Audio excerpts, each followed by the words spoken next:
So most of the actors వాళ్ళకి ఆ character ఒక్కసారి అర్థమైందంటే వాళ్ళు చాలా ఆ క్యారెక్టర్‌లాగా మారిపోతారండి.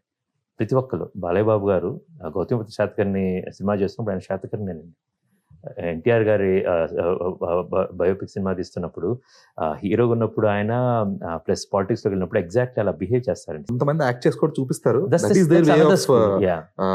డైరెక్టింగ్. Yeah. బట్ ఎప్పుడైతే ఒక యాక్టర్ కి లేదు ఇది ఎమోషన్ అని చెప్పేసి కంప్లీట్ గా అతను అర్థమయ్యి ఆ పాత్రలో అతను ఇప్పుడు బాలకృష్ణ గారు జీవించేలా ఉన్నారు. చేయగలిగితే బాలకృష్ణ గారు ఉన్నారు. నేను ఆ సీన్ పేపర్ ఇస్తాను. ఆయన దగ్గరికి వెళ్ళి సార్ ఇలా యాక్ట్ చేయండి అంటే వాట్ ఈస్ దట్? ఆయన అనుభవం make ఉంది any sense. ఏంటి? అవును. Are Allu Arjun basically they always thrive. Manoj Bajpayee గారు కావచ్చు. They are several actors. Anushka గారు కావచ్చు. It's vast experience. Balayya Babu దగ్గరికి ఇలా చెప్పిన తర్వాత ఇప్పుడు నా సినిమాలో ఒకలాగా ఉంటుంది బాలయ్య బాబు యాక్షన్. అంటే గౌతమిపుత్రలో ఒకలాగా ఉంటుంది, ఎన్టీఆర్‌లో ఉంటుంది. అందులో కూడా డిఫరెంట్ ఉంటాయి. బోయపాటి గారి సినిమాలో ఒకలాగా ఉంటుంది. గోపిచంద్ గారి సినిమాలో ఒకలాగా ఉంటుంది. అన్ని దర్శకులు అందరి దగ్గర డిఫరెంట్ స్టైల్‌లో ఉంటుంది. బాబీ గారు నేను రీసెంట్‌గా చెప్తున్నాను. అదర్వైజ్ మన అనిల్ గారి సినిమాలో. బట్ ఇక్కడికి వచ్చేసరికి it's not that I ask him sir ఇలా యాక్ట్ చేయండి అని రాబిట్ తంతారు యాక్చువల్గా. Because all he wants is what do you want. I have to just say that. అది సీన్ పేపర్లో కరెక్ట్గా ఉంటుంది. సార్ ఇది సార్ నేను మూమెంట్ చెప్తాను, దెన్ దే విల్ పర్ఫార్మ్.